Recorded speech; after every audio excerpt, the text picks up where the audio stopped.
Los administradores, por favor, levanten la mano. Está Johnson. No entran todavía. Acá está Johnson. Muy bien. Ya, Johnson, te doy la función para que me apoyes.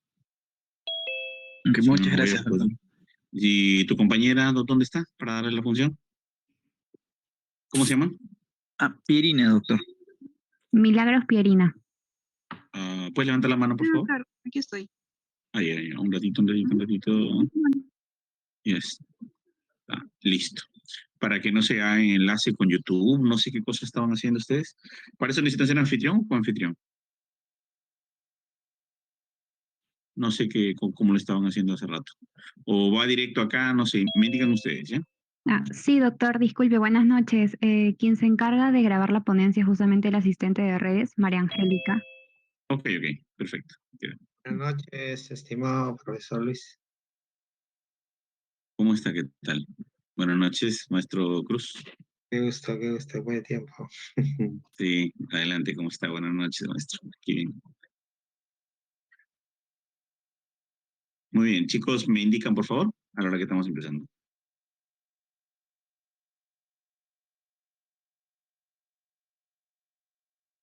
Claro, doctor, estamos dando los últimos detalles. Ok, gracias.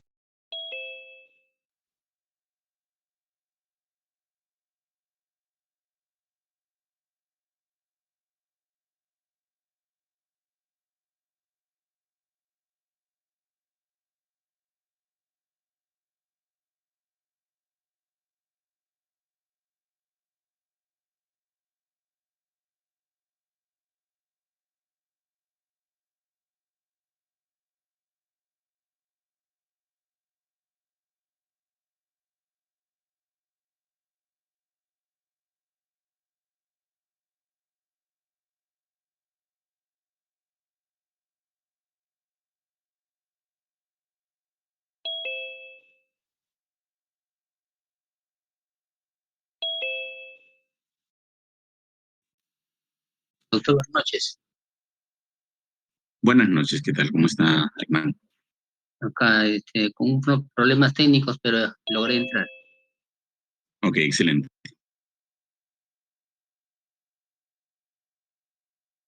Veo que envió usted ahí un Google formulario. Sí, así es. Okay, es para que lo resuelvan todos. Sí, estoy en eso abriéndolo para llenar los datos. Ok, adelante.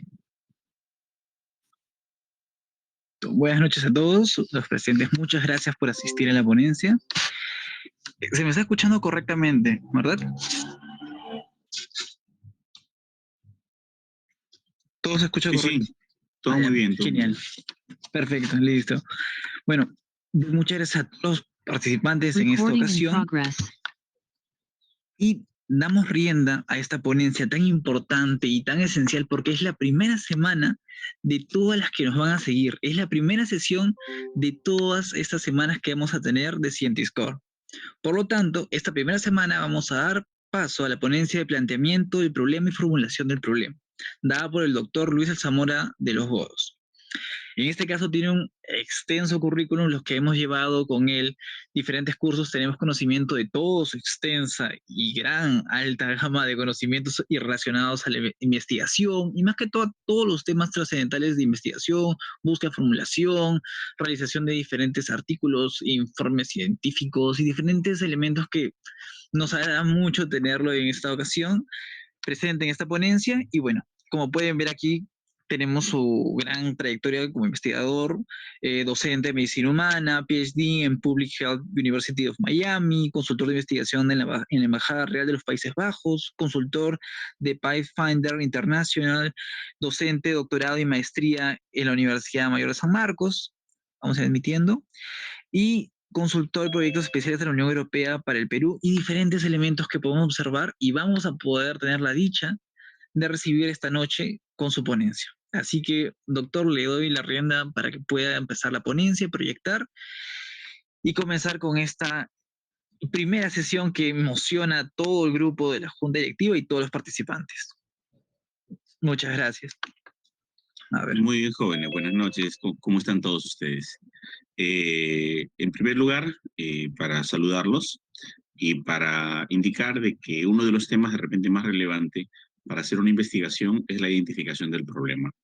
Y como tal, la identificación del problema suele ser la base de todo proyecto de investigación. Como se dice, si un problema de investigación no se define bien en su planteamiento, entonces no hay ruta a seguir. El 80% de un proyecto de investigación es un problema de investigación bien planteado. Y el 80% de una investigación científica terminada es un proyecto bien elaborado. En ese sentido, nosotros tenemos que tener absolutamente en claro de que un proyecto de investigación tiene que tener una naturaleza fundamental de plantear de manera clara y objetiva lo que uno desea hacer. Bien, Johnson, si dejamos de compartir para poder compartir yo. Claro, doctor. Ok, gracias. Perfecto. Muy bien. Entonces vamos a empezar con nuestra presentación, ¿no? El tema que me han convocado hoy día es un tema muy interesante y como les dije, quizá el principal, que es el planteamiento del problema de investigación a través de dos metodologías muy interesantes, la metodología PICO y la metodología PECO. Cuando hablamos nosotros de la metodología PICO y la metodología PECO, son dos metodologías que surgen o nacen en la medicina humana, pero no se quedan en la medicina humana. Se diversifican, se amplían y generan diferentes horizontes en diferentes escenarios y por lo tanto hoy en día es mundialmente conocida, así como la metodología STROP, la metodología PRISMA, la metodología PICO y PECO ha trascendido la medicina y se ha ido a múltiples escenarios, especialmente a las ingenierías, ¿no? Pero vamos a tener en claro algunos detalles antes de poder continuar. Para determinar un problema de investigación, entonces, señores, ¿qué es lo que se debe hacer? Hay que asegurarse que el tema no sea demasiado vago, ¿ok? Hay que plantear un problema en forma de pregunta, definir claramente los límites del problema, definir todas las palabras o términos especiales que utiliza para describir un problema. Cuando hablamos de que un tema hay que asegurarnos de que no sea demasiado amplio ni vago, estamos indicando de que este problema tiene que tener límites en cuanto a lo que es la magnitud de la variable. Nosotros podemos investigar algo muy grande, pero tenemos que delimitar la variable a algo tangible, a algo medible. Entonces, cuando uno investiga, generalmente puede contar con una variable, dos variables o más variables, y yo delimito y pongo de manera concreta un problema. Una vez se me presentaron con un tema de investigación, por ejemplo, relación entre el desarrollo económico nacional y la calidad de vida en el Perú. Obviamente le pregunté a la persona cuál sería su población y me dijo el Perú. ¿Cuál sería su muestra? Me dijo Lima. Ese problema no estaba delimitado, era demasiado amplio y demasiado vago. Pero otra cosa muy diferente es relación entre el desarrollo económico individual y la calidad de vida personal en estudiantes del doctorado de la Universidad Nacional Enrique Guzmán y Valle de la Cantuta. Entonces ahí tenemos cuánto gana cada persona, cuáles son sus ingresos, sus egresos, sus reportes y cómo influye ese ingreso económico en su calidad de vida. Es completamente distinto al otro tema anterior que era amplio y vago. Cuando hablamos de plantear un problema, este generalmente se plantea en forma de pregunta. Y luego de plantearlo en forma de pregunta, hay que poner los límites. Esos límites generalmente son de espacio y de tiempo. Entonces, cuando uno tiene este tipo de problemas, vamos a delimitar el espacio y el tiempo. Además, hay que definir todos los términos que se usan en investigación y nos estamos refiriendo básicamente a las variables. Cuando hablamos de las variables, hablamos de su alcance y por lo tanto vamos a tener que estar hablando de las dimensiones y sus dimensiones nos van a decir hacia dónde van a medir. Es muy importante entender de que las variables no se pueden medir bajo el capricho de las personas. Una variable se mide bajo la arbitrariedad del investigador, más no bajo su capricho. Entonces, eso quiere decir que cuando uno mide una variable, tiene que basarse en el consenso. Y cuando hablamos de basarse en el consenso, estamos hablando de lo que dice el libro, los tratados o la teoría acerca de una variable. Cuando el consenso dice que la variable consta de 21 dimensiones y nosotros queremos medir 10, ya no estamos midiendo la variable, estamos midiendo cualquier otra cosa.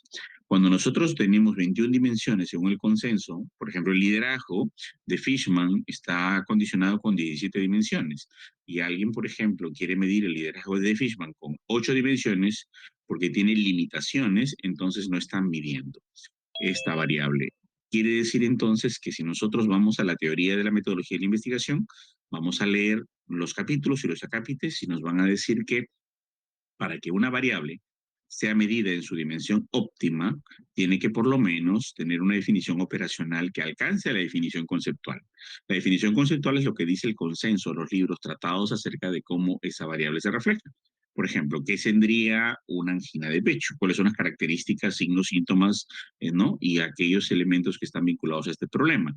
Sin embargo, yo de todos los 17 o 18 o 25 características de la angina, yo tengo que medir lo más próximo a la realidad. La literatura dice 95% de la definición operacional tiene que aproximarse a la definición conceptual.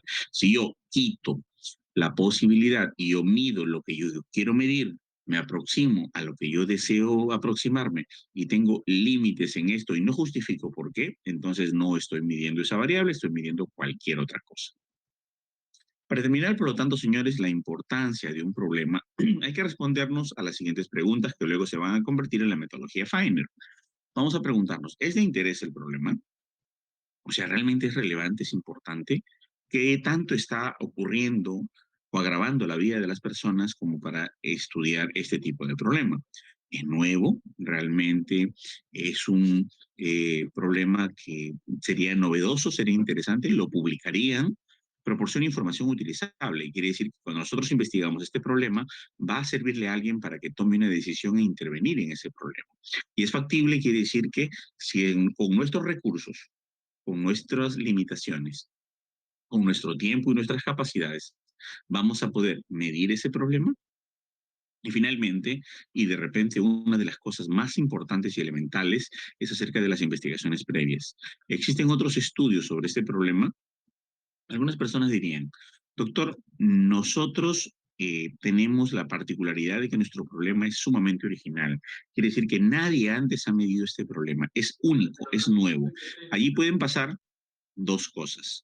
Cuando un problema es único o un problema es nuevo, hablamos de que puede ocurrir dos cosas. Una de las cosas es que, por ejemplo, ¿no? Yo tenga tanta creatividad que a lo mejor el problema que estoy planteando sea tan original que no existen estudios previos. Eso es una cosa muy interesante. Entonces, ante esa circunstancia, yo estaría pues ante un descubrimiento muy relevante.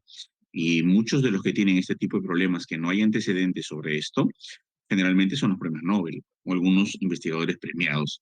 La otra situación es que yo a veces puedo hacer un estudio sobre este problema, pero no hay investigaciones porque a lo mejor el problema no es relevante. Es un problema de repente sin asociación lógica, sin fundamentación teórica. Por ejemplo, ¿en qué medida la caspa se relaciona con el coeficiente intelectual? No tiene nada que ver la caspa con el coeficiente intelectual porque a nadie se le había ocurrido y la teoría no mantiene una relación relevante, por lo tanto no hay estudios. No es que mi estudio sea original, sea importante, sino que mi estudio quizás sea absurdo. Hay que valorar esas dos condiciones. O sea, normalmente lo que tú encuentras en la literatura científica es que sobrepasas, literalmente, sobrepasas eh, los 2.000 o 3.000 investigaciones relacionadas con el tema, tranquilamente. Obviamente, porque tienes que acceder a bases de datos tipo JSTOR, ProQuest, ScienceDirect, Scopus, Web Science, ¿no? Medline, Lilacs, PubMed. Y entonces, cuando vas a revisar la frecuencia de la literatura, incluso explorando Weiler, Francis and Taylor y Springer, te vas a dar cuenta que tu literatura pasa tranquilamente de los 2.500 y que has hecho adecuadamente una metodología de búsqueda con operadores booleanos y algoritmos lógicos bien precisos. A veces buscamos mal y nos sale un montón de literatura que ni siquiera está vinculada a nuestro tema. Entonces esto hay que tener mucho cuidado porque la metodología de búsqueda de información es una metodología muy fina, muy matemática y que tiene mucho que ver con los operadores booleanos, los algoritmos lógicos, ¿no? Y sobre todo los truncadores y los expandedores, ¿no? Entonces, antiguamente las personas estudiaban de 1 a 3 años de metodología de búsqueda, eran los que se especializaban en el denominado Internet, ¿no? Entonces la gente aprendía y buscaba de acuerdo a estas capacidades de estos operadores en los lugares adecuados. Entonces las investigaciones que tú buscas tienen que ser buscadas de la siguiente manera. El cómo, el dónde, ¿ok? Es muy importante, el cómo y el dónde es muy importante. En dónde, ¿qué base de datos vas a analizar? El cómo, qué metodología de algoritmos lógicos has empleado, ¿no? Entonces, esos dos elementos son muy relevantes en la búsqueda. Entonces, un problema más o menos surge de esta manera, ¿no? Tú eliges el tema, detectas el problema, lo comprendes el problema, enuncias y describes el problema, haces una situación problemática, un planteamiento con estadísticas. Si el problema no tiene estadísticas, si no tiene, digamos, frecuencias que lo reportan asociaciones, organizaciones mundiales o nacionales, entonces de repente es un problema con falsa percepción. Una vez que has descrito este problema, que has visto su nivel de comprensión, enuncias y describes, luego lo delimitas en espacio, tiempo, a través de criterios que vamos a aplicar, ¿no? Que es el pico y el peco, ¿no? Y luego de ello vas a formular el problema a través de la metodología práctica que vamos a ver. Luego justificas la viabilidad y enuncias los objetivos del estudio. Entonces, básicamente, esta es la metodología que seguimos de manera tradicional o convencional para plantear un problema. Pero esto no nace eh, con la metodología pico y peco de frente, que es la última evolución del planteamiento de los problemas, sino esto lo empieza el señor Kerlinger y Lee. Cuando hablamos de Kerlinger y Lee, ellos nos decían que para plantear un problema de investigación tenemos tres condiciones. Primero, expresar una relación entre dos o más variables. Y esto es algo que debemos tener en claro porque cuando hablamos de una investigación científica, todos, tanto Popper como Kerlinger, Feinstein, Ackoff, Maturana, Sabatini y todos los gurús de la epistemología y de la filosofía de la ciencia refieren que una investigación es cuando relacionas por lo menos de dos o más variables. Generalmente cuando haces una investigación en una sola variable, estaríamos hablando de una descripción de un escenario, de una observación de un escenario. Un problema generalmente expresa la relación de dos o más variables, cuando hablamos de un problema de investigación científica. Y esto está formulado con una pregunta claramente y sin ambigüedad. Por ejemplo, ¿no? Implica también la posibilidad de realizar una prueba empírica, o sea, ser factible, de ser medido y conseguir documentos. Es decir, con la factibilidad de realizarse de una manera única y objetiva. Entonces yo tengo que acceder a información veraz. La mayoría de las personas creen que aplicando un cuestionario sobre opinión puede investigar la realidad. Eso nos hace investigar una opinión, no una realidad. En ese sentido, tenemos que tener acceso a información de una realidad objetiva, tangible y real, ¿no? Por ejemplo, cuando yo le pregunto a una persona, ¿usted acude al médico?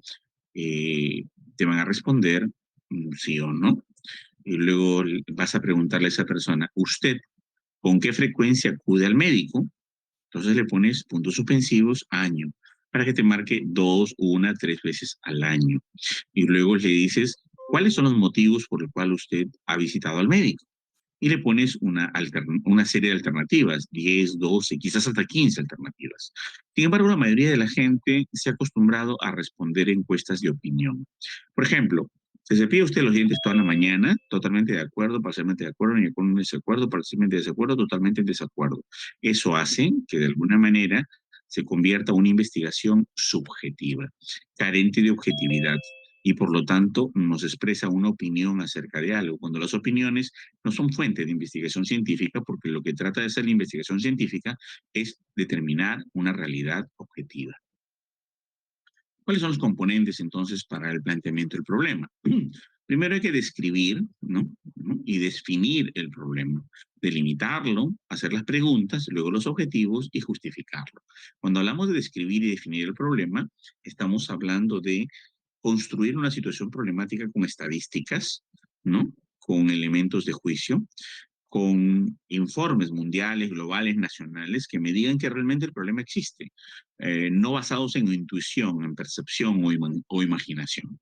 Luego lo delimitamos, ¿no? Así como hace un momento vimos el ejemplo, lo acotamos hasta poder nosotros ser accesibles de medirlo. Si tenemos una institución grande que puede hacer una exploración nacional, entonces su delimitación será distinta porque tiene mayores recursos y mayores intereses. Pero si nosotros vemos la posibilidad de que esto no es accesible, entonces vamos a tener que poner de acuerdo a los límites que nosotros tenemos. Entonces es muy importante eso. El otro elemento es trabajar las preguntas de investigación. Eso quiere decir que cuando hablamos de las preguntas de investigación, estamos hablando del problema formulado acerca de la metodología Pico-Peco o Feiner, ¿no? Y luego delimitamos los objetivos, que no son otra cosa que la expresión operacional relacionada con el dimensionamiento de las subvariables o componentes del problema, hasta hacerlo esto de manera medible. Entonces, los objetivos de investigación, según Feinstein, dicen que se hace con las dimensiones de las dos variables. Son objetivos no secuenciales, no organizacionales, son objetivos operacionales. Por eso que algunos le llaman incluso objetivos rompecabezas, porque van a descomponer una variable en todas sus dimensiones y van a constituir la otra variable en dos o más grupos para poder ser contrastados, porque las variables tienen que variar. Luego hacemos la justificación en la cual nosotros vamos a decir por qué y para qué hacemos la investigación. Algunos estilan hacer justificación teórica, metodológica, empírica, práctica, judicial, legal, educativa, social. Simplemente la definición de justificación es por qué haces la investigación y para qué servirá. Entonces, ¿qué hacemos cuando nosotros describimos el problema, ¿no? En primer lugar, la información de la situación de la salud y la atención médica en nuestro país a estudiar es uno de los elementos del cual vamos a abordarnos. Aquí en esta descripción del problema haremos estadísticas relevantes de magnitud, frecuencia, distribución de edad, etnia, género, áreas geográficas, grupos de población afectados por el problema y descripción de los factores geográficos, culturales, religiosos, económicos que quizás estén contribuyendo al problema. En ese sentido, puede haber una descripción del problema también en otros escenarios, en el escenario, por ejemplo, económico, en el escenario social, en el escenario laboral, y de acuerdo a esto cambiará el escenario, ¿no? Y vamos a tomar otras estadísticas que estén vinculadas a ese problema. Siempre, cuando hacemos la descripción, hacemos una breve descripción de los estudios anteriores sobre el problema y además qué acciones se han realizado para resolverlo, o no ha habido ningún esfuerzo quizá, ¿no? La posición del gobierno, autoridades locales sobre el tema de una manera muy circunscrita y limitada a un nivel científico, no como comentario positivo ni negativo, porque cuando hacemos una investigación tenemos que ser objetivos. La discusión del por qué este problema ser investigado es sumamente importante, porque a veces algunas personas investigan un tema y ese tema no necesariamente tiene bases ni fundamentos. Puede que se le haya ocurrido a alguien. Entonces, cuando lo delimitamos, tenemos que tener un ámbito geográfico, institucional y personal. A nivel geográfico debemos escribir en dónde se va a hacer, qué instituciones dependerá para realizar el problema. Y el ámbito personal, las características de la población. Además, de acuerdo a las estrategias de los ámbitos, vamos a ver el ámbito temporal. ¿Cuándo se va a recoger la documentación para obtener información y responder al problema? En el ámbito temático, ¿no? Básicamente los temas de investigación pueden ser muy amplios. Por lo tanto, vamos a delimitar a las variables concretas que están vinculadas a este problema. El ámbito geográfico, por ejemplo, Latinoamérica. Ámbito institucional quizá no aplica. Ámbito personal, población comprendida entre los 20 y 65 años de edad con diabetes mellitus tipo 2. Ámbito temporal, del 2007 al 2017, por ejemplo. Ámbito temático, características clínicas y epidemiológicas de la diabetes mellitus tipo 2. Y entonces vamos a tener también lo que es el concepto de idea de investigación. En este caso, podemos querer investigar la diabetes mellitus tipo 2, por ejemplo. El ejemplo redactado, ya como, ¿no? Como con las características de un tema de investigación, características clínicas y epidemiológicas de la población latinoamericana con diabetes mellitus tipo 2 en pacientes de 20 a 65 años de edad entre los años 2007 al 2017. En cuanto a esa pregunta de investigación, hay que tener en cuenta, ya cuando hacemos el planteamiento y vamos de este ejemplo redactado, de la idea de investigación a la pregunta, y hay que preguntarnos el qué de la investigación, ¿no? Orientan hacia la respuesta que se busca, deben ser precisas y claras y concretas, deben establecer límite de espacio-tiempo, y además hay que precisar las unidades de observación, en qué o en quiénes voy a investigar. Entonces hay que entender que hay unidad de observación y unidad de análisis. La unidad de observación es el escenario donde vamos a levantar información para tener información del sujeto de estudio, individuo o escenario que sería la unidad de análisis. ¿Cuáles son los requisitos, ¿no? Para las preguntas de investigación? En primer lugar, uno tiene que investigar algo de preferencia original. En ese sentido, tenemos que entender o comprender que se debe investigar cuando no se conozcan respuestas. Es muy importante investigar cuando no se conozcan las respuestas, porque si nosotros vamos a investigar cuando ya se conocen las respuestas, entonces estaríamos prácticamente volviendo a acceder a información ya conocida. Por ese lado tenemos que ser muy claros, ¿no? Incluso los artículos científicos, cuando ustedes van a publicar, ¿no? Les piden la cuota de originalidad. Quiere decir que en la cuota de originalidad ustedes tienen que tener claro que la respuesta no debe ser conocida. Además, que puedan responderse con evidencia empírica, o sea, con acceso a información y data concreta, tangible y objetiva, ¿no? O documentos científicos a ese problema. Además, que impliquen usar medios éticos, declaración de Helsinki 6, la declaración de SIOMS, ¿no? La declaración que tiene que ver con los códigos establecidos por las instituciones nacionales. Entonces, SIOMS y Helsinki son fundamentales, ya que la Asociación Médica Mundial establece parámetros éticos cuando se hace investigaciones en seres humanos, así sea mediante entrevistas. Además, deben ser claras estas preguntas de investigación y que el conocimiento que se obtenga deba ser sustancial. Entonces, no es cuestión de plantear un problema por plantearlo y hacerlo porque se me ocurre o porque me lo piden, sino porque tengo las bases para poder hacerlo. Entonces, ¿cómo sería una pregunta? ¿Cuáles son las características clínicas y epidemiológicas de la población latinoamericana con diabetes mellitus tipo 2 en pacientes de 20 y 65 años de edad entre los años 2007 y 2017? Eh, un ejemplo de problemas, de preguntas específicas, y acá viene un poquito para romper el mito, la mayoría relaciona las preguntas específicas con los objetivos específicos. Esto no tiene nada que ver, absolutamente nada que ver con los objetivos específicos. Cuando hablamos de preguntas específicas, hablamos de aquellos medios que solo me sirven para mí, no para el proyecto de investigación, ni para ningún artículo, solo para mí, para poder responder la pregunta de investigación. Entonces, para yo saber cuáles son las características clínicas y epidemiológicas de la población latinoamericana con diabetes mellitus tipo 2, tendré que preguntarme algunas cosas para mí, para ver cómo acceder a esa información. Es prácticamente como operacionalizarlo. Primero hay que ver qué es la diabetes mellitus tipo 2 y para eso voy a buscar literatura y voy a escribir acerca de la diabetes mellitus en una breve reseña del marco teórico. Para mí, esto no va en el proyecto. ¿Qué características sociodemográficas presenta la población de la diabetes mellitus tipo 2 para poder saber las poblaciones accesibles? ¿En qué escenarios investigar? ¿Y a dónde voy a investigar? ¿Y en quiénes? No voy a hacerlo en recién nacidos, ¿no? Sino voy a hacer en población de riesgo. ¿Cuáles son las características clínicas de las personas con diabetes mellitus tipo 2? Esto sí es muy importante porque está vinculado ya con mi tema de investigación. Y voy a leer los libros, los tratados, voy a leer a Harrison, a Ferreras, a Mason y a grandes gurús de la clínica para poder identificar lo que los tratados me digan sobre estas características y a ver si las personas lo cumplen. Por ejemplo, cuando una persona se enferma de algo, no ha leído el libro para tener los signos y los síntomas de ese algo, ese diagnóstico. Cuando una persona tiene alguna enfermedad, lo tiene de acuerdo a cómo naturalmente le llega. Y muchas veces, muchos de los signos y síntomas de las enfermedades no siguen el patrón necesario que la literatura científica indica. Es por eso que se dice cuáles son los signos y síntomas frecuentes y cuáles son los síntomas y signos más extraños y cuáles son los signos y síntomas que de alguna manera aplicarían o colindaría con la emergencia y la necesidad de una atención urgente. ¿Cuáles son las características epidemiológicas de la población de diabetes mellitus tipo 2? Cuando nos referimos a epidemiológicas, ¿qué dice el estado del arte? ¿Qué dice la metodología? ¿Qué dice las investigaciones previas acerca de las asociaciones? Como vemos, es información para mi investigación, cómo yo voy a estructurar los pasos de mi trabajo de investigación. Esto no se pone las preguntas específicas en ningún proyecto de investigación. Entonces, empecemos a hablar del ask, ¿no? Cuando hablamos de preguntar, ¿no? Ya empezamos a hablar de la metodología PICO.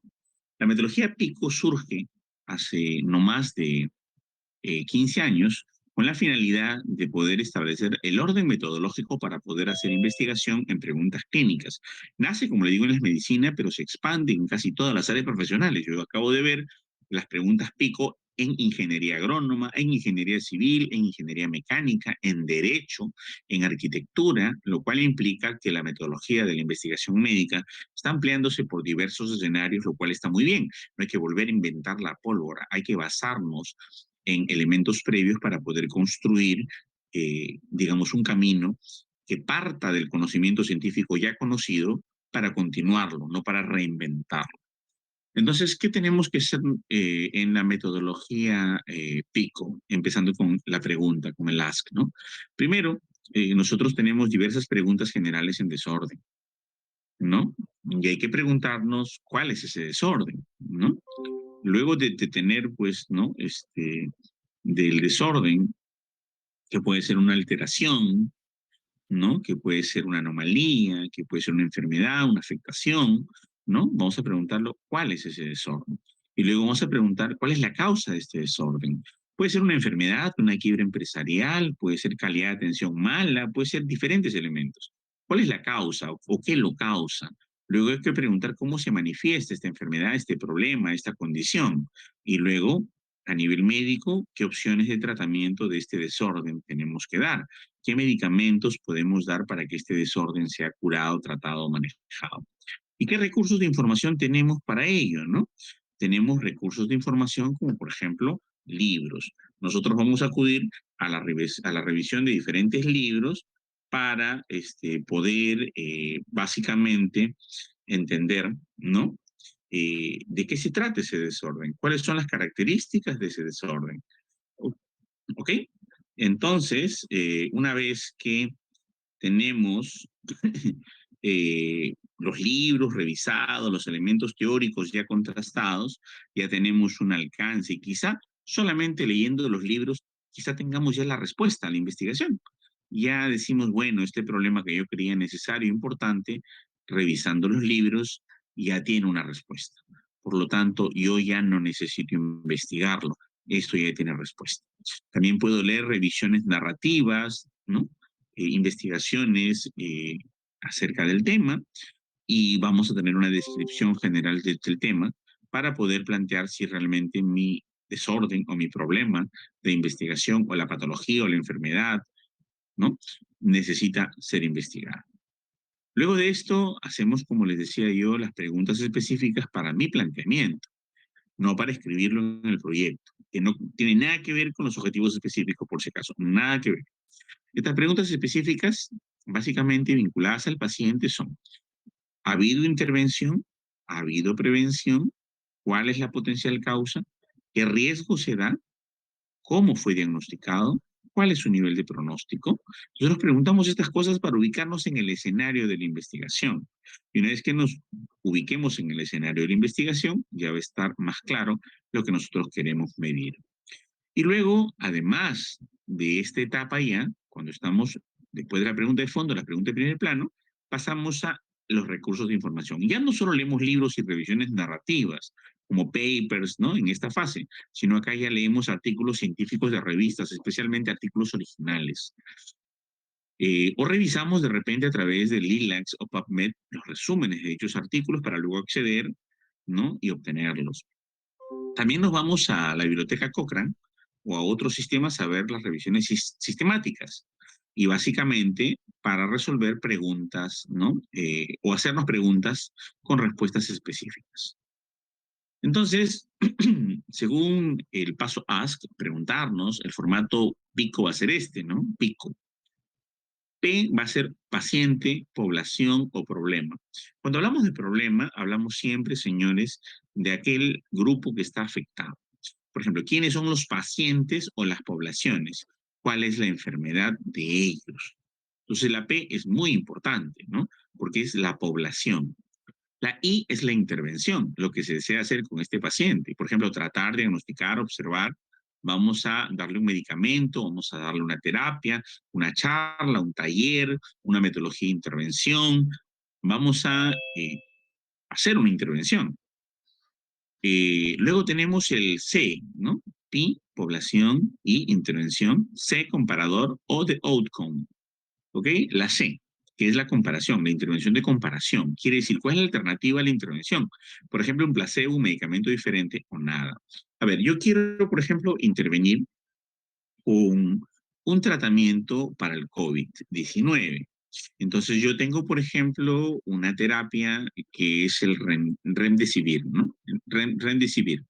Y cuando tenemos el Remdesivir, le vamos a dar a un grupo para ver cómo se manejan los síntomas y los signos y sobre todo se va a inhibir la replicación viral del COVID-19 en estos pacientes.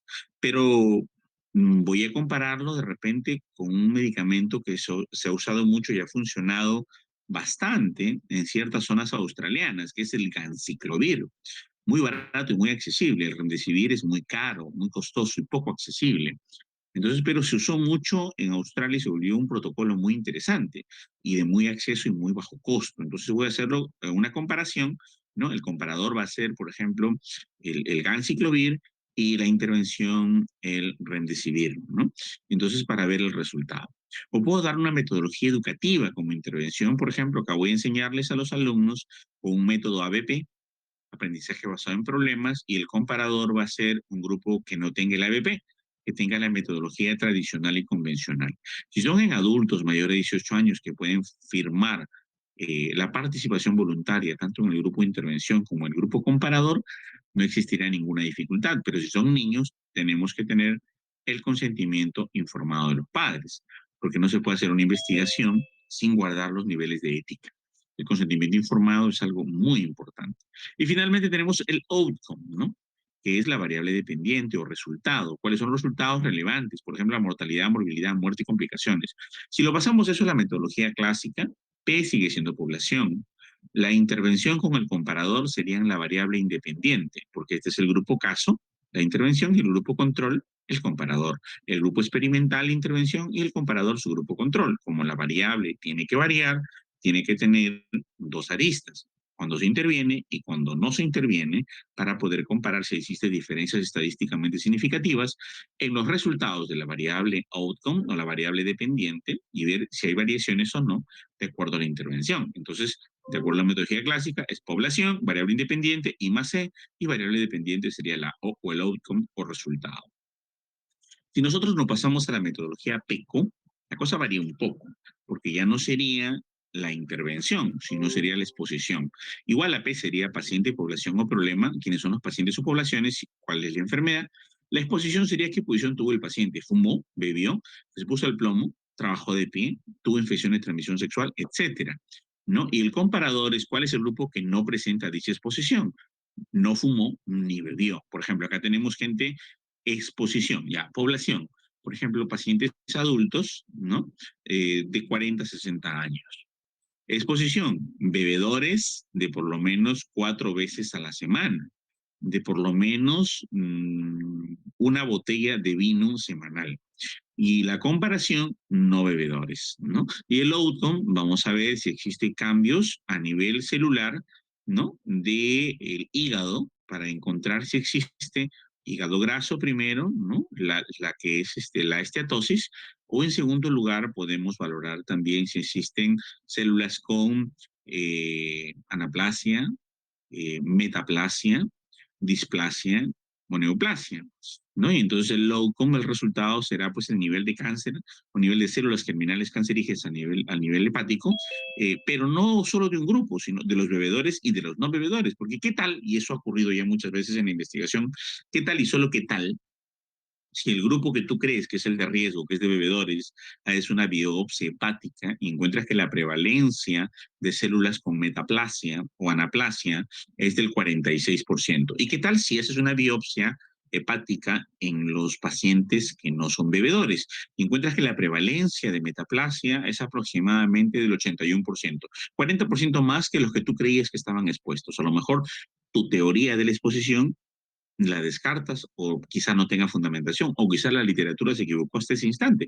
Por eso es la investigación científica renueva y valora las relaciones de las variables permanentemente, porque inicialmente a lo mejor tú creías que una variable o una causa ocasionaba un efecto, pero con el tiempo nos damos cuenta que vamos a descartar esa causa porque existen quizá otras potenciales causas y por eso se hace una investigación que tiene que ver con un grupo de control. Sin grupo de control no hay posibilidad de que se haga una investigación explicativa, analítica o experimental, ¿no? Entonces aquí es la exposición y el comparador. ¿Para qué usar pico? O P. Para definir el problema, aclara, ¿no? Aclara la propia mente y dice, ah, caramba, ¿no? Si no tengo comparador, no es investigación. Acuérdense que Kerlinger Lee, ¿qué decía, no? Kerlinger Lee decía que para que una investigación sea investigación científica, tiene que haber relación entre dos o más variables. Si no, no hay investigación científica. Pero profesor, entonces, ¿por qué se aceptan trabajos de una sola variable en los jóvenes que se van a graduar, pues, de médicos, de enfermeras, de psicólogos? Por la sencilla razón de que están aprendiendo, están sus primeros pininos en la investigación. Por lo tanto, se investiga una sola variable con esa finalidad. ¿Por qué, por ejemplo, se estudia el señor Ronaldo Alarcón de Cayetano Heredia de la escala de la felicidad, ni del nivel de felicidad de los seres humanos? Porque él primero está haciendo un diagnóstico nacional de la escala de la felicidad para luego establecer, solo es diagnóstico, no es investigación científica, para luego establecer ya potenciales hipótesis o relaciones causales de la variable independiente con la variable dependiente o múltiples potenciales hipótesis para determinar por qué la gente es feliz o gente infeliz. Entonces, obviamente, para que sea una investigación científica, según Kerlinger Lee y según Pico y Peco, necesita necesariamente contar con un grupo de intervención o exposición en un grupo de control, o sea, la variable independiente, y un optimum, que es la variable dependiente. Sin esto no se aclararía ni estaría constituida claramente la metodología. Además, la metodología PICO identifica los conceptos y términos a buscar, hace preguntas centradas en el paciente, en el tratamiento, por ejemplo, el tratamiento de la neumonía neumocócica, ¿no?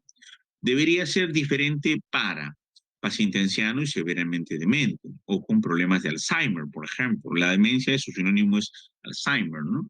Entonces, son poblaciones distintas. Paciente con cáncer terminal, muy diferente, ¿no? Paciente joven o madre de dos hijos es muy distinta. Por lo tanto, la población tiene que ser muy específica, porque si tú tienes claro tu pico, la población de ese estudio va a tener que tener una delimitación demográfica muy precisa, porque es justo a ese grupo poblacional quien le está pasando el problema.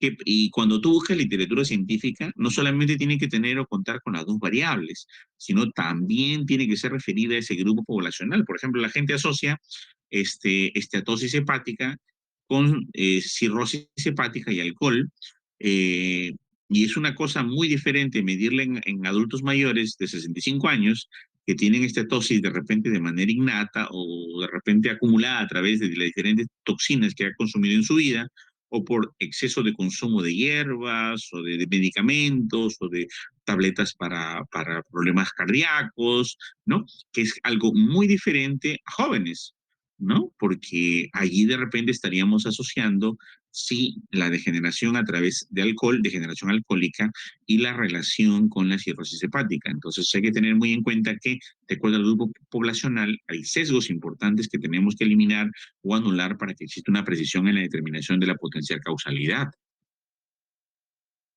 Cuando hablamos de una pregunta de intervención, por ejemplo, Un paciente de 54 años de edad fue diagnosticado con cáncer de próstata de grado intermedio y quiere saber si debemos someterse a una prostatectomía radical o radioterapia. Le preocupa la muerte por cáncer de próstata y también los riesgos de impotencia e incontinencia que pueden haber. Entonces, hay que identificar acá los 4 componentes del pico. Lo hacemos, ¿no? Entonces, hay que hacer los 4 componentes del pico. Por ejemplo, población. Si hacemos una investigación real, son los pacientes. Pacientes de 50 a 60 años, ¿no? Pacientes de 50 a 60 años. Entonces, si nosotros vemos esto, ya tenemos la población. Entonces, ¿cuál será eh, la intervención, ¿no? ¿Cuál será la intervención? La prostatectomía radical. Muy bien. Pero tenemos otro, ¿no? Otro grupo control, comparador. El comparador será la radioterapia, porque la prostatectomía radical es sacar toda la próstata. Y esto puede tener algunas implicancias, ¿no? El grupo control será pues la radioterapia. Muy bien, ya tenemos la población, la P, que es adultos de 50 a 60 años, con cáncer de próstata, todos ellos, ¿ok? De grado intermedio, todos ellos. La intervención, prostatectomía radical, comparador, radioterapia. ¿Cuál será el outcome o los outcome o la variable respuesta o resultado o la variable dependiente de acuerdo a la metodología tradicional o clásica, ¿no? La mortalidad, por ejemplo, la mortalidad. Otro de ellos puede ser la incontinencia. Otro de ellos puede ser la impotencia. Entonces tenemos acá 3 problemas pico, ¿no? Entonces esto podría ser 3 investigaciones, ¿no? ¿No? Sería en qué medida, no, es más eficaz, no, a ver, la prostatectomía radical comparada con la radioterapia producirá mayor prevalencia de muerte por cáncer de próstata en pacientes de 50 y 60 años o más impotencia o más incontinencia, ¿no? Tenemos 3 problemas de investigación de esta aseveración. Y así surgen los problemas de investigación, ¿no? Viendo un caso en el hospital, en la clínica, en las empresas, en las organizaciones, tú ves un caso y se prende el foquito, ¿no? Revisamos la literatura, esa primera fase que les había dicho, en la cual vamos a ver si esta patología, este desorden, esta inconsistencia, cuál sería su causa, cómo se manifiesta y revisamos elementos básicos. Y luego ya cuando estamos a nivel de primer plano, revisamos literatura especializada, ¿no? Y nos vamos metiendo cada vez más al problema. Pero hay que plantear el problema, pues, ¿no? Y hay que afinar y estructurar más formalmente la idea de investigación. Hay que formular el problema específico en términos concretos y explícitos. Hay que escribir de forma clara, precisa y accesible, y además susceptible de ser investigable con procedimientos científicos. Esto es muy importante porque si yo no puedo establecer procedimientos científicos para poder investigar, no podré demostrar yo la existencia del problema, ¿no? Acá, por ejemplo, tenemos una pregunta clínica, ¿no? P, ¿no? De lo que hemos visto, paciente, varón de 54 años con cáncer de próstata de grado intermedio. Entonces, mi población en una investigación serán todos los varones con cáncer de próstata de más o menos de 50 a 65 años, puede ser. Y la intervención, prostatectomía radical. C, comparador o intervención de comparación, tratamiento con radiación, ¿no? Radioterapia. Outcome o resultado o variable dependiente, ¿no? eh, la reducción del riesgo de mortalidad, ¿no? O la impotencia o la incontinencia. Esto se partiría en 3 investigaciones, como les comento, ¿no? ¿Cuál sería la pregunta clínica enfocada, no? En pacientes varones de 54 años con cáncer de próstata de grado intermedio, la prostatectomía radical es más efectiva en comparación con el tratamiento con radiación para reducir el riesgo de mortalidad o otro problema, impotencia, o otro problema, incontinencia, ¿no? Entonces sería de una manera muy práctica y nos ayuda mucho la metodología PECO y PICO para producir o plantear los problemas de manera adecuada. Las preguntas etiológicas a nivel de riesgo, que son las preguntas secundarias que nos van a aparecer a nosotros con utilidad para nuestro trabajo, sería más o menos importante aquí, ¿no? Entonces, ¿qué causa la enfermedad o condición de la salud? Es un elemento que es muy importante porque nosotros siempre estamos buscando la causalidad. Muchos han hablado durante mucho tiempo de la correlación, la asociación, la relación. Señores, las investigaciones científicas buscan la causalidad, punto. y no hay que darle vueltas a ello. Los niveles de causalidad pueden ser causalidad determinística, causalidad necesaria pero no suficiente, causalidad suficiente pero no necesaria y causalidad probabilística. A lo que le dicen ustedes, o la mayoría de las personas, como causalidad probabilística, estamos hablando de causalidad, ¿ok? Digamos, con menor posibilidad de determinismo. Eso le llaman algunos asociación, correlación, incidencia, pero estamos hablando todos de niveles de causalidad. El reverso de las preguntas de intervención se ocupan de los resultados perjudiciales de una actividad o exposición, por ejemplo, los problemas de salud pública. Por ejemplo, desarrollamos una pregunta clínica para este caso. S, ¿no? Es una fumadora que acaba de descubrir que tiene 3 meses de embarazo. Ella dejó de fumar inmediatamente, pero le preocupa que su bebé en desarrollo eh, fue lastimado o dañado por este consumo de cigarro. Si el bebé corre el riesgo de tener problemas de desarrollo también. Ella pregunta si fumar durante el primer trimestre puede dañar a su bebé. Entonces, ¿cuáles son las preguntas etiológicas o de riesgo? ¿No? P, la población, bebés de madres fumadoras. O sea, este es un grupo muy importante. La intervención o la exposición, fumar en el primer trimestre. Las madres fumadoras fuman en el primer trimestre y el comparador, las que no fuman en el primer trimestre. El outcome o la variable dependiente, ¿no? Lo que le interesa es incremento del riesgo del desarrollo de problemas, ¿no? Por ejemplo, labio leporino, paladar hendido, problemas que tienen que ver, por ejemplo, con espina bífida, o problemas que tienen que ver con el caso de mielomeningocele, meningocele, o algún otro tipo de patología. Pregunta, ¿los bebés de madres fumadoras durante el primer trimestre de embarazo corren un mayor riesgo de desarrollar discapacidades? ¿No?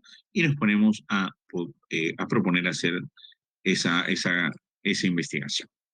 Sin embargo, señores, la pregunta pico y la pregunta peco no son nada si no se justifican. Por eso que les decía que uno de los pasos más importantes, ¿no? Más importantes era la justificación, que es el cierre del problema. Pero no se hace la justificación porque yo quiero, o esa famosa justificación metodológica, justificación teórica, social, educativa, legal, no. Cuando hablamos de justificación, hablamos de Feiner. Y cuando hablamos de la metodología Feiner para hacer la justificación, lo que nosotros estamos hablando, los criterios para demostrar que nuestra investigación realmente es viable y necesaria. En ese sentido, para formular la pregunta de investigación, es importante plantearnos la pertinencia, ¿no? En este sentido, se recomienda utilizar el acrónimo Feiner, ¿no? Que nos dice la F, factibilidad, I de interesante, N de novedosa, E de ética y R de relevante. A eso nos referimos con la justificación Feiner, ¿no? Factibilidad, relevancia, interesante, novel o original y ética. Entonces, en esas condiciones, ¿no? El criterio Feiner, ¿no? Se debe tener en cuenta para quien realiza el investigador, ¿no?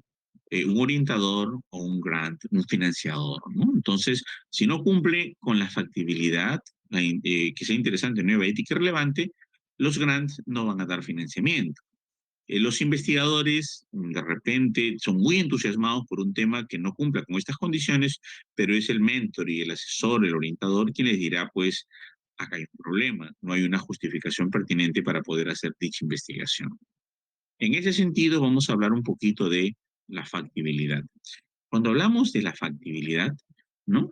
Es para que una pregunta de investigación sea factible, se debe tener la seguridad de contar con los recursos necesarios para que realicemos el protocolo de investigación. Acuérdense que el término es así. En medicina y en ciencias de la salud se llama protocolo de investigación.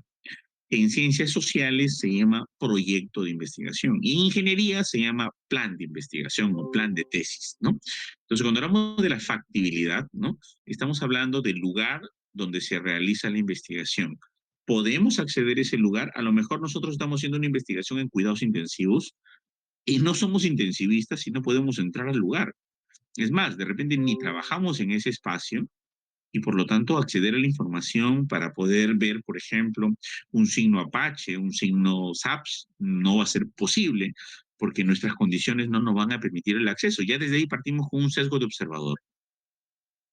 El número suficiente de sujetos de estudio. Cuando nosotros sacamos sangre a una persona de 2 metros de altura, le sacamos 1 centímetro cúbico para determinar si es que esta persona de 2 metros de altura tiene diabetes, por ejemplo, y vemos su nivel de azúcar en sangre.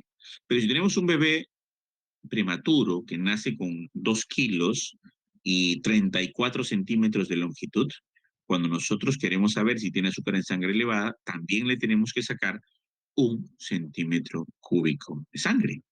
Entonces, definitivamente, la muestra es la misma. ¿Y qué pasa si nosotros tenemos, pues, digamos, un ratón pequeñito que tiene mucha menor cantidad de sangre que 1 centímetro cúbico, tiene medio centímetro cúbico? Así muere el ratoncito, saquemos toda la sangre, no vamos a poder introducir la sangre a un tubo de ensayo, no va a funcionar la centrífuga, no vamos a poder tener la suficiencia para el análisis y el estudio no va a tener la muestra suficiente. Hay mucha gente que quiere hacer una investigación en un servicio, por ejemplo, de cuidados intensivos para ver clima organizacional y su relación con la eficiencia laboral de las intensivistas, enfermeras, por decir, y son 4. Entonces yo les digo, señoritas, no pueden hacer un estudio con 4, porque la muestra no es suficiente. El estudio, según mi cálculo, me sale 184 casos, 184 controles, y ustedes me muestran 4. No, me dicen, no, es que estamos en una población de estudio. No, no, un momento.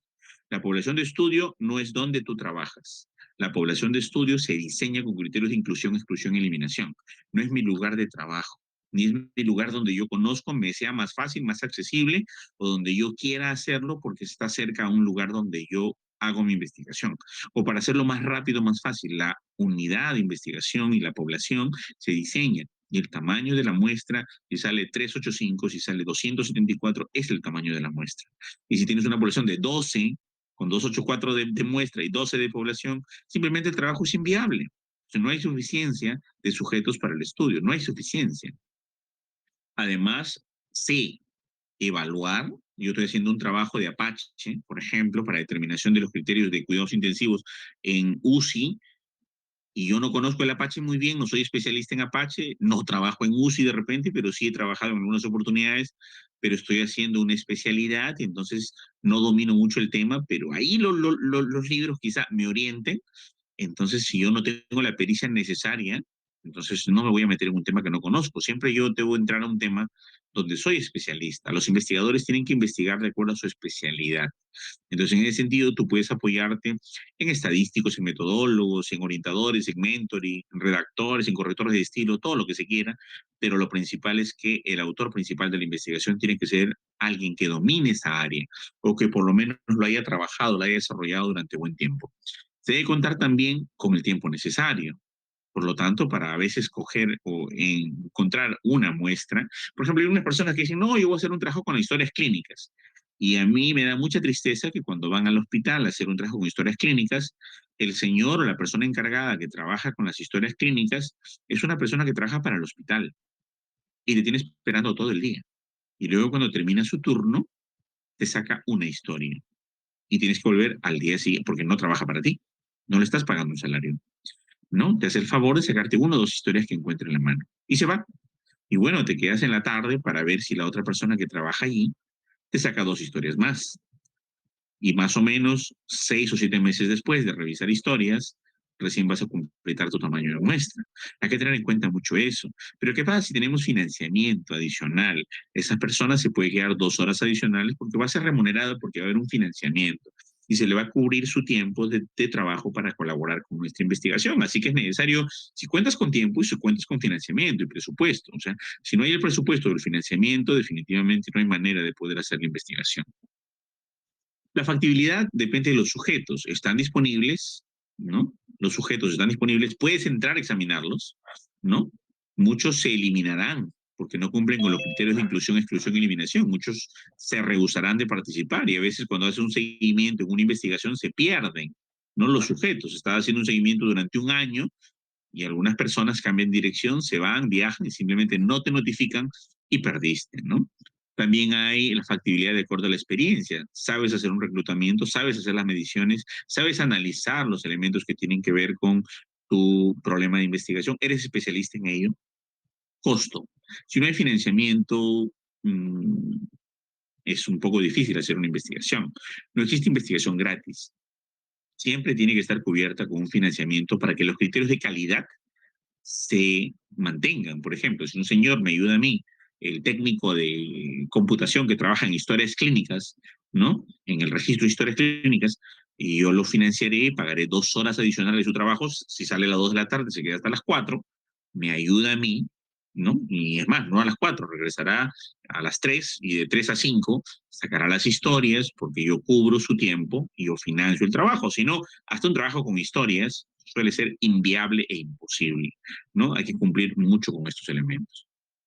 Además, las estrategias para que un proyecto sea factible, siempre hay que trabajar con colaboradores, adquirir habilidades, consultar a otros expertos, emplear diseños de estudio quizá menos costosos para que sea mayor factible, ¿no?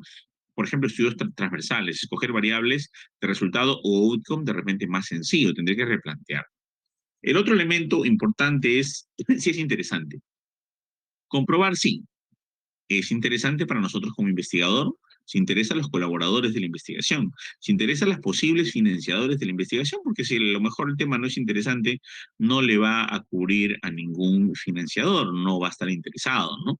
Entonces, un problema interesante, por ejemplo, no es en qué medida la caspa se relaciona con el rendimiento académico. Un problema interesante, por ejemplo, puede ser eh, una consecuencia del COVID, ¿no? Por ejemplo, la influencia del COVID-19 en accidentes cerebrovasculares en las poblaciones mayores de 60 años. Entonces, por ejemplo, ese es un tema interesante porque implica el riesgo de mortalidad, pero el otro tema que planteaba de repente su importancia o su nivel de ser interesante es demasiado bajo y de repente no le va a interesar ni a los asesores, ni a la institución, ni a los financiadores.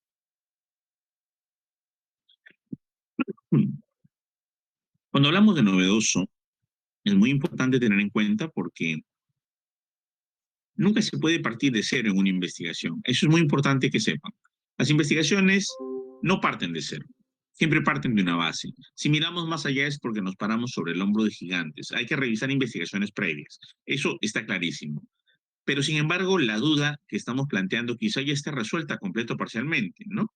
Si bien es cierto, hay muchas investigaciones cercanas a nuestro tema, pero esa duda, esa brecha, esa cosita original que teníamos para medir en ese problema, a lo mejor ya esté harto conocido. Por ejemplo, el tratamiento para la polio. Nunca hubo, pero la vacuna fue eficaz y erradicó la polio en el mundo. Si el problema de la polio ya no existe, ya no puedo hacer un estudio novedoso, ¿no? Hay viejos problemas, pero con planteamientos de investigación muy novedosos porque incorporas un elemento adicional. Además, para que te publiquen en una revista científica es muy importante que cumpla con el elemento de N de novedoso o novel, ¿no? Existe además la posibilidad de una búsqueda inadecuada o incompleta en la base de datos. Tú crees que tu tema es novedoso y es que simplemente no has aplicado bien los algoritmos lógicos operadores booleanos y tu búsqueda ha sido infructuosa porque no sabes buscar, ¿no? El otro día estuve preguntándole a un grupo de 80 alumnos quiénes saben buscar en Internet. Levantaron la mano 80. Y luego les pregunté con qué frecuencia usan el entrecomillado. Bajaron la mano a 50. Luego, ¿con qué frecuencia usan el paréntesis? Bajaron la mano a 40. Luego, ¿con qué frecuencia utilizan el signo dólar y el signo asterisco? Bajaron la mano a 20. Luego les pregunté quiénes usan and, or y not, además de lo anterior. Bajaron la mano a 4. Y luego les pregunté cuántos de ustedes, ¿no? ¿Cuántos de ustedes usan el near, el same, ¿no? El plus, el less, o sea, el más y el menos. Bajaron la mano todos. ¿No? Entonces esto quiere decir que no sabemos buscar por Internet. Por el hecho de tener un Google y poner cualquier cosita no significa que sabemos. Hay que meternos, especializarnos, saber hacer búsquedas adecuadas. Y además, el problema debe ser lo más nuevo posible, ¿no? Entonces acá tenemos el Nobel, hay hallazgos nuevos, ¿no? Nuevas asociaciones, nuevas confirmaciones, refutaciones potenciales, aquello que ya es harto conocido, extender o ampliar aquello que ya se conoce de repente, o aclarar o fortalecer, o de repente refutar los conocimientos que ya existen. Por ejemplo, los tratamientos que se usaban para el COVID, como por ejemplo, este, ay, la citromicina fue refutada grandemente porque la citromicina es un antibiótico y el COVID es un virus, no tenía nada que ver una cosa con la otra, no, pero te prevenía la neumonía. Es que un antibiótico no previene, ¿no? Entonces se refutaron con miles de estudios la participación de la citromicina como un elemento preventivo, ¿no? Y todos los otros tratamientos fueron rechazados. Ninguno de esos tratamientos que se usaron a nivel popular sirvieron y fueron refutados no con dos, con tres, con decenas de miles de investigaciones en el mundo, ¿no? ¿Cuál es la estrategia entonces para que un proyecto sea novedoso? Hay que familiarizarse con la literatura sobre el tema, tener en cuenta, ¿no?, la guía proporcionada por los investigadores experimentados, su mentoría, su asesoría. Siempre es bueno tener un tutor, un investigador, un mentor y que te acompañe y que tenga la claridad. Finalmente, no, finalmente todavía no falta la R, estamos en la ética, ¿no? En primer lugar, ¿tenemos autorización para la realización por el Comité de Bioética de la institución? Toda institución debe tener un comité de bioética para hacer un estudio. Ojo, no hablo del estudio de la universidad, ¿ah? La universidad puede tener su comité de ética y puede aprobarte algo, pero eso no tiene nada que ver. Eso es para que tú cumplas con los parámetros de ética de la universidad. Me refiero al hospital donde te vas a estudiar, el colegio donde vas a hacer. El comité de ética te ha aprobado para que tú abordes a sus pacientes o a los niños. Hay carta de consentimiento informado, hay elementos que cumplen con la privacidad, confidencialidad y reserva. Hay que tener mucho cuidado. Para presentar un protocolo ante un comité local de ética, debe asegurarse que cumple con las recomendaciones dictadas por reglamento de la Ley General de Salud en materia de investigación para la salud, por ejemplo, si tu investigación es en salud. Y esto de acá está enmarcado dentro de la Declaración de Helsinki 6, dentro de la Declaración de Sioms también, ¿no? Hay que utilizar consentimiento informado para invitar a los participantes, ¿no?, para los pacientes a participar. Se recomienda además utilizar formatos proporcionados por cada hospital para tener las cartas de consentimiento de privacidad y confidencialidad. Entonces, la ética protege al sujeto de investigación de un riesgo físico, un riesgo psicológico, su privacidad, su confidencialidad y el uso adecuado de sus muestras biológicas también, ¿no? Cuando hablamos de la estrategia para que un proyecto sea ético, hay que familiarizarlo con guías de ética de investigación. Como por ejemplo hay que leer las declaraciones de Helsinki, obtener el visto bueno del Comité de Ética de Investigación. Es fundamental. Y finalmente, relevante. Cuando hablamos de relevante, hablamos que una investigación relevante aporta al conocimiento científico, pero sobre todo los resultados, ¿no? Si aporta los resultados es muy importante. Entonces, debe tener aplicación en la vida diaria. Si hay que ver si esto puede ser utilizado para modificar políticas sanitarias o políticas de cualquier sector. Si presenta bases para futuras investigaciones. Si se utiliza como fundamento para la elaboración de guías de práctica clínica. Si no, no sería relevante. Entonces, esto relevante es que nos permite un avance en el conocimiento, influye en las decisiones de la salud pública y marca líneas futuras de investigación. ¿Y cuál es la estrategia para que esto sea relevante, no? Realizar una búsqueda y actualizar los conocimientos sobre el tema. El tema es relevante para las políticas de salud actuales, buscar información sobre cargas de enfermedad nacionales o globales. Acá veo un planteamiento muy interesante sobre cuándo formulamos un problema correlacional. Este autor mexicano, que es García, nos establece que hay elementos verificables. Por ejemplo, la pregunta clave, la variable X o independiente, el enlace o el relacionante, la variable Y, que es la dependiente, o el outcome, la muestra o población, el ámbito específico, el ámbito geográfico y el tiempo. Por ejemplo, de qué manera la calidad de servicios se relaciona con la fidelidad de los clientes en los supermercados de Lima metropolitana en el año 2019. Bueno, no está de más decir, para los que son mis alumnos, García se basó en mis diapositivas, ¿no? De varios cursos que he dictado y prácticamente ha hecho con un estilo muy interesante el planteamiento y me ha gustado cómo ha continuado con lo que hemos explicado en anterioridad. Acá, por ejemplo, ideas de preguntas clave para un problema de tipo correlacional, por ejemplo, ¿no? ¿Existe alguna asociación entre? ¿Cómo influye? ¿En qué medida influye? ¿Cómo es la relación? ¿Qué relación existe? ¿Existe relación significativa entre? ¿Cuál es la relación que existe entre? ¿De qué manera influye? ¿Cuál es la influencia? ¿De qué manera se relaciona? ¿En qué grado se relaciona? ¿Cuál es la relación que se da entre A y B? ¿No? Y así podemos establecer diferentes elementos. Entonces, ya para cerrar, hay que tener ciertos criterios para plantear el problema, que es deber expresar relación entre variables, se formula en forma de pregunta, posibilitar la prueba empírica, expresar una dimensión espacial y temporal, y definir la población y el objeto de estudio. Si estamos cumpliendo con todo esto, estamos cumpliendo con Pico, Peco y Kerlinger, ¿no? Otra cosa importante, ojo, todo esto está relacionado solamente a un problema de investigación cuantitativa, aclarando, en investigación cualitativa esto es totalmente diferente, ¿no? Entonces, ¿cuáles son los criterios para un problema cuantitativo, no? Definir criterios, delimitar el problema, relacionar las variables, formular como pregunta, tratar el problema como medible o observable. Esto implica afinar ideas y además los elementos que se deducen del problema de investigación cuantitativa son los objetivos, ¿no?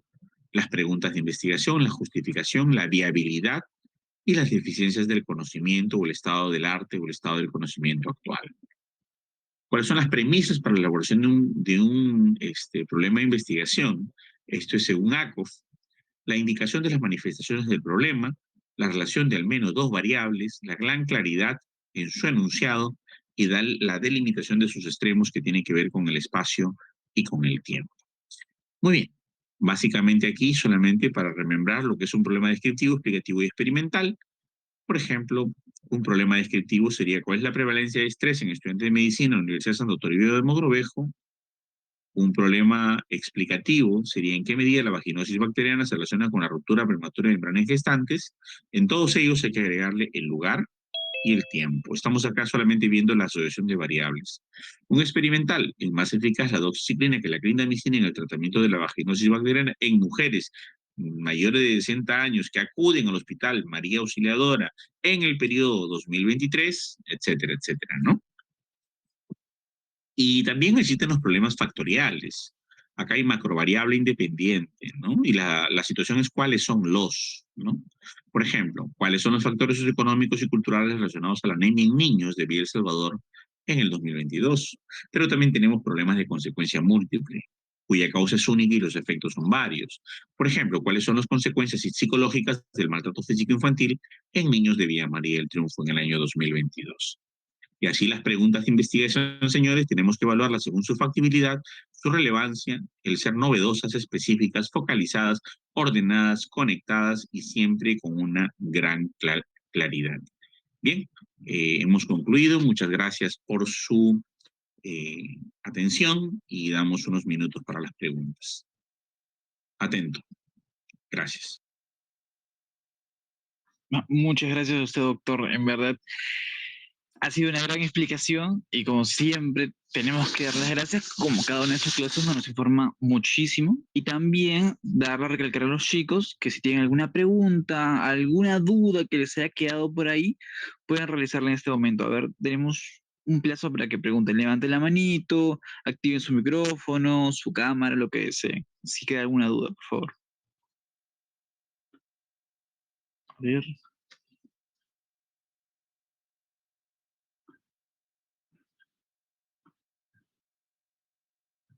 Ok, creo que queda entonces todo claro.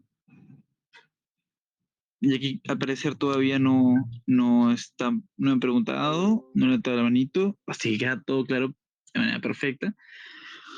Bueno, gracias doctor por esta ponencia increíble y también hay que recalcar de que por favor chicos tengan en cuenta seguir al doctor en sus redes sociales. ¿Por qué? Porque el doctor tiene diferentes videos donde nos informa detalladamente sobre cada punto específico, sobre cada elemento de investigación, sobre redacción, sobre planificación y cada parte de la estructura de diferentes elementos que podemos ver en la investigación. Así que por favor, chicos, sigan al doctor Alzamora en sus redes sociales. No sé si por ahí el doctor tendrá como que una foto. Ajá, a ver. Ahí está. Ahí está, chicos. El YouTube del doctor Luis Alzamora de los Dos, que es increíble, nos ayuda en las clases, para exámenes, para entregar proyectos, para realizar diferentes proyectos de investigación, nos ayuda muchísimo a conocer cada punto y cada parte de forma específica. Ahí tienen su blog, su website y su SoundCloud. Así que chicos, por favor, síganlo al doctor. No se van a revertir absolutamente nada. Van a ingresar y van a ver toda la información que hay en ese momento. Así que, bueno, chicos, muchas gracias. Y, les recuerdo de que, por favor, ahora voy a estar pasando el post-test por el chat del Zoom y tienen que responderlo. Tienen que responderlo de forma adecuada, respondiendo con una calificación de 3 a las 5 preguntas, o sea, con una calificación mínima de 12.